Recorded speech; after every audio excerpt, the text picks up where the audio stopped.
Hi, my name is Dr. Rosie Kuhn, and I've written a number of books on business and the dilemmas of being in business. And today, we're going to start a new interview process and a new series called Dilemmas of a Small Business Guru. Now, the thing is that you are a small business guru in the making. And so my intention with these videos is to talk with various people who've started their own business and are developing the skills and the tools to make great decisions so that they become small business gurus. And so you get to hear some of what's going on inside their processes that support, and hopefully will support you in making great decisions for yourself. So today I'm speaking with Scott McNutt. Scott McNutt, and he's down in Los Angeles, and Scott has a business called, Scott, welcome to the show. Solo-proprietors is the name of my company. Displays. So, I design, manufacture, and point of purchase displays for retail environment, mainly for brands, companies that need to put their product out in the impulse buy. Liquor stores, wineries, etc. And you work with both the manufacturers in China and perhaps other manufacturers, and you're working with the people that you're creating these displays for. So you're the go-to guy for both the manufacturer and the purchaser. Yes, yeah. So most of my displays are manufactured in China. I do have, like you said, I do have a couple of people in the U.S. that I deal with for different products, whether it might be wood or graphics or, yeah, I have a designer on staff full time that does all of my computer rendering design work to show the customer what this display is going to look like before we actually start making it. Excellent. For them to approve from there and make sure it's something that everybody feels it's going to work in the retail environment. Awesome. Great.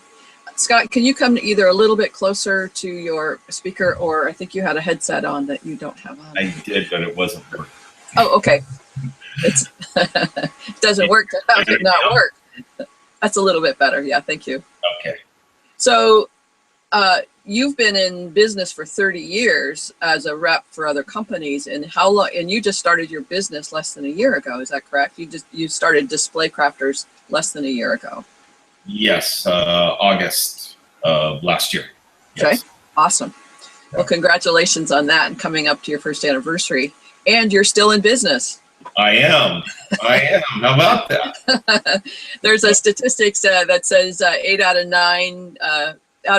10 companies will go under in less than 18 months. So you're still a success. So good for you. I am. Thank you.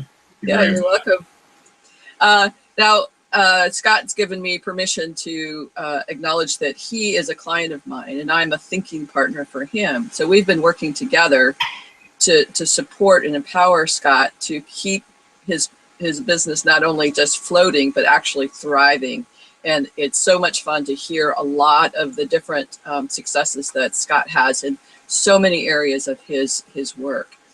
Today, we're going to talk about an element of business that's really challenging for so many startups or people who are starting a new business, which is, in a sense, how do they decide what's important in a business environment? And that business environment is not only in terms of the studio or the office or the garage space or the basement space, but actually it's the environment up here. There's a particular culture that we live in within our head, but also within that we create, that supports and empowers us to have a great business.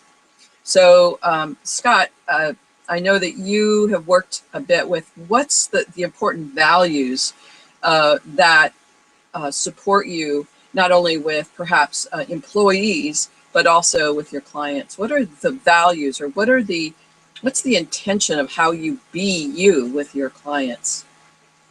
And not, I guess, with your clients, but also with manufacturers and the employees. Right. Yeah. I'm in a position that I have to have relationships with the people in China, with all my different factories and people that do this work for me, to employees, which I have 2 full-time right now, and then I use some part-timers. Uh-huh. And all the way to the client, so when I started my company, I decided that a few key things that I felt were very important to me. Yes. And that was being transparent to not only my customers, but also my employees too. Mm-hmm. They know basically financially where we are, what's going on, all the way to, I keep them abreast of everything that's going on with most of my clients, to the factories. I try to keep everybody informed of the whole company. Great. Integrity is huge for me. I mean, just over the years in certain dealings, I've run across a number of people that have a hard time with that. Mm-hmm. And that's a very, very important part of. So when you say they have a hard time with that, what is that you're speaking about? What is it that they're having a hard time with? Being completely honest. Okay. And having integrity throughout a project, throughout the whole process. A lot of people want to control things for their own benefit. Okay. Okay. And through a lot of work with you, and through years and years of being in business and doing this, I've learned that that's not the way it should be. I mean, it's just not, it's not good for anybody. So quite often what happens in business, and I think this is what you're speaking to, is in a sense the profit, or the profit is in a sense more important than honest relationships, integrity, and relationship, in a sense, relationships that are respectful and trustworthy. Yes, definitely. And that inevitably is a downfall for a lot of companies. Mm-hmm. Yes. And we know that there's a lot of companies that can continue to grow and prosper, even though they are not, in a sense, their transparency isn't a high value like it is for you. Right. Yeah. And yeah, I'm in the middle of one going on right now. Uh-huh. That is been very challenging. Mm-hmm.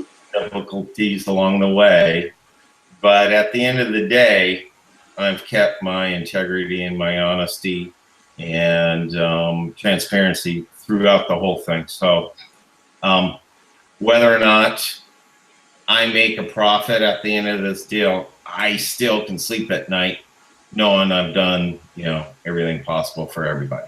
Awesome. Great. And I think that's, in a sense, that's a good indicator of good business, is that you're sleeping at night. I am. Yeah. Very interesting. Yes. So what's the dilemma that you have? We're talking about one specific element of culture, which is the transparency and your willingness to be honest and open with your manufacturers, with your clients, and with your employees. What's some of the dilemmas? What's or a specific dilemma that shows up because of this particular value of transparency, which in a sense means openness, honesty, and respect? Yeah. What's a dilemma that you're challenged by because of your specific Yeah. Well, this one business dealing that's going on right now that the client is not being honest, no integrity going on. Their only objective here is for their own benefit. Okay. 100%. Okay. And because I've picked the way I do business this way, yeah, I've come to find out that I not only need myself to be this way, but I need my employees to be on the same page. Otherwise, they're not gonna. It's going to be constant conflicts going on. And also, very interesting that I need my customers to be that way also.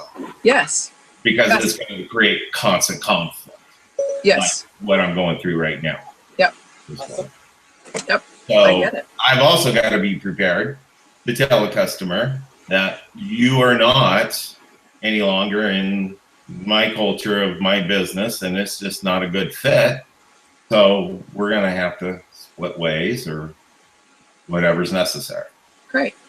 So the dilemma is, in a sense, this place of commitment to this higher value of honest and respectful, integrous actions and relationship.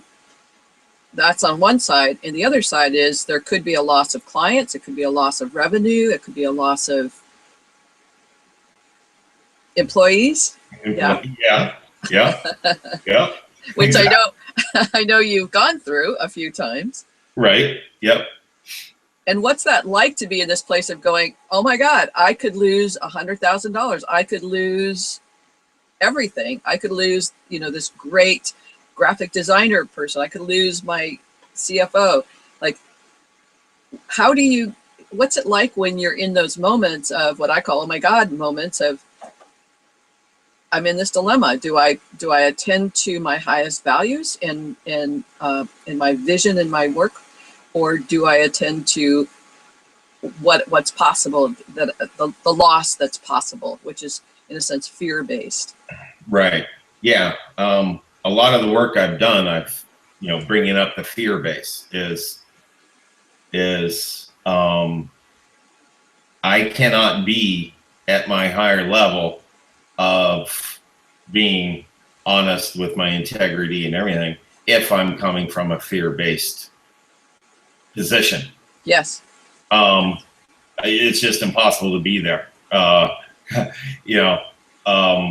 been there, and I'm worried about money. I'm worried about paying my employees. I'm worried, and if I come from that base, I can't be what I'm trying to create. So that being said, yeah, so I need employees to be there. I need my customers to be in the same page, to create this culture.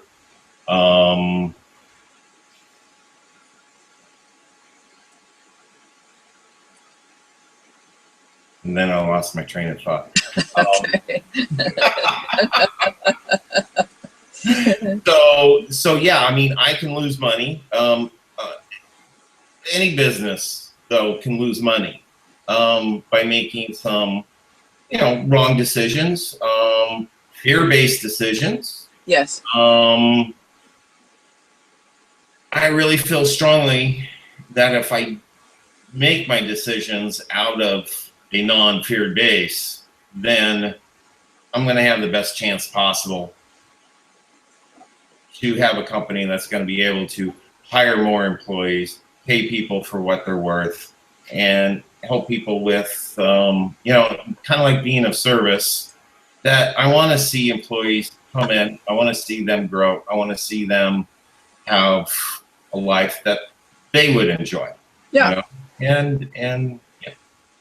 So in a sense, you're providing a specific thing for your clients, right? A display. Your thing is to create this display and give it to your client, but you're also providing a service in a sense of supporting the design process, in the service of connecting, providing the manufacturing, but you're also really, what I'm hearing is what's really important to you is that you provide a culture or an environment that supports and empowers your employees to move in the direction of their highest contribution in the world. Right. Yeah, exactly. And so in a sense, I'm sorry, I just turned that off. Your commitment, your success is not necessarily just the bottom line. It's not just about the bottom line. In a sense, you could say financially, this may happen, but my work is about these other principles and values as well. Yes, very much so. Even more than the bottom line to me. Excellent. Because I think this is a challenge for people. The dilemma of, well, I want to be successful financially, and can I be successful financially and still maintain integrity, still live within my vision of my highest truth, my highest good, and my highest contribution. Right. And it's not like you get it as you and I have unfolded over the last year. It's like you don't just get it and now you have it and now there's no question, because opportunities keep coming for going, oh my God, here's another opportunity to question and to look into the dilemma that you're facing. Right. Exactly. Yeah. So people can go ahead. Over the years of doing business, it's a lot of different choices along the line. I mean, I guess a lot of us, coming into business and starting doing whatever we do, been taught that the bottom line is what is all that's necessary. And with a lot of work over the last year and a half, and it's not. It's not. Bottom line, it's not. It's not. I really feel strongly, if I have the integrity and the honesty and create this culture that is going to be continually growing and changing, the bottom line just comes along with it. I mean, awesome. Finances will just follow and come along with it. Excellent. And that's your personal experience. I mean, we can say, the quote, do what you love and the money will come, but that's actually your experience. Yeah. Yeah. Yeah, definitely. And every day that I work, I don't feel like I'm working. That's the good part, isn't it? It's fun. It's a wonderful position. Yeah. When I was training to be a coach, and part of that training was how to develop a business, how to be in business in a sense. And we do this exercise, and you and I are doing this constantly, and I do this with all of my clients, is that we're talking about a specific context of business. And for me, when I was thinking about business, the first thing that came up was you can't trust people in business. So here I was going to start a business, and one of the truths is you can't trust a person in business. So how am I going to be in business if I can't even trust? I mean, I'm a person in business, so am I trustworthy, and will people find me trustworthy? So that whole element of, in a sense, at least for me, that the persona of business is distrust, if you will. It's hard to begin to even cultivate that relationship with other people or businesses based on you can't trust other people. So that's a huge dilemma, I think, for people who are starting businesses, but also you're not only dealing with the business of your client and creating a display for them, but you're also dealing with businesses in China. Oh my God, like that's a different culture, if you will. So there's all of these different cultures in these different businesses, and the businesses of the people that you're hiring, in a sense, your bookkeeper, or your graphic designers, or all these people. So what's it like for you, in a sense, of dealing with all of these people and staying in that alignment of and focus of intention and clarity and transparency. Yeah, it can get challenging at times. I have to, throughout my day, ask myself questions. Mm-hmm. Is this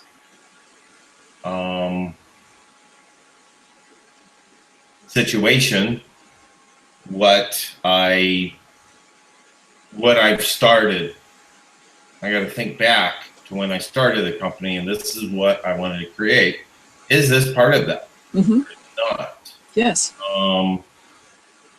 A few months ago, I brought in a salesperson, and I interviewed a couple people, and we had done some work around this, and so there was two people. It came down to two people that I was very interested in, and then in one person was a fair amount of years of business in himself, with himself, for himself. I mean, Mm-hmm. and probably would have been able to bring in some immediate business into the company. Mm-hmm. The other person didn't have that. Okay. But what he did have was the capability of listening and being able to be taught and open-minded. And those characters, to me, were a lot more important than somebody just coming in and creating cash flow right away. Because I could tell that this person was more of what I'm trying to create with this company. Great. And yeah, so that was the decision. That was the dilemma that I was in, is do I pick this or that? And I picked the one person that I felt I could teach, that would listen and be open-minded. And so far it's been working out wonderful. Awesome. And that's part of that culture that you're creating. In a sense, you can bring in, and this is a challenge I think so many business people have, is I can bring in the experts, but their mindset may not mesh with or be open to my specific culture of openness and connection. I know that these are important to you, so I'm just naming them. Openness, connection, relating, engaging, so that the fellow that you chose to hire is far more will participate in the culture that you're creating, as opposed to this person who comes in with their own specific how-tos that may be not in sync with what's important to you. Very true. Yes. Yes. And also on the China side of things, yes, I just got back from a 2-week trip over there with the factory and the owner of the factory, and spending so much time over there, him and I even bonded a lot more. I mean, we took a 3-day trip together around different cities of China, and he showed me his country and all of this. And, you know, that also helps create the whole culture that I'm trying to do. And we have a very, very good, I mean, we've had a good business relationship. Now it's cultivated the personal side of things, and knowing more of what we are outside of each other, outside of just doing business together. Yeah, that's really cool. That's really cool. Because in a sense, I know, again, and I'm saying this as reflection of, you know, I know part of your culture is your work culture is, like you said, having fun every day. That what you're doing as part of your work for the manufacturers and for your clients and for your employees is fun. And so the people that come in, or your manufacturers and your clients, that you're having fun in that relationship, engaging with them and creating with them to make what happens the best that you can. Right. And Yeah. it's not about then, I mean, the bottom line is great and that's very fun too, but it's really about this engaged connection and creating the best contributions to everyone and every person you touch in the world. Right. Yes. That's cool. Very cool. We're coming to the end of our time together. Is there any one thing that you, Scott McNutt, would like people to think about when they're considering the dilemmas of being in business, in their small business? The main thing is going through processes, is to stop and pause and think, like I mentioned earlier, going back to thinking of the very beginning, that this is something I wanted to create, and how did I want to create this, and what was my vision back then, which will change over time, I'm sure. But the core of it probably shouldn't change, and to reflect back to the what did I want to really start at the very beginning. Mm-hmm. And you got to remind yourself that. Yes. Over and over and over. And every yes. Whether it's financial decisions or a hiring decision or dealing with, I mean, you know, customers, I found out some customers just don't fit my culture. Whether I can do their business, yep. But if they don't fit my culture and the way I need to do business, then it's just not going to work. And it's not going to be good for me, my company, my employees, or anybody else involved. So it's been a very interesting process to be learning that. Yes. Being able to say, you know what, I'm sorry, customer, but you don't fit with my in my company, so please find somebody else. Yes. That's a hard thing to do sometimes. It's very hard, because it's like, well, what about the money? Because we think business is about money. Right. And as you're discovering, and as I'm discovering, it's about so much more than just the money. Money's great, and there's so much more. Yes. But I want to just sort of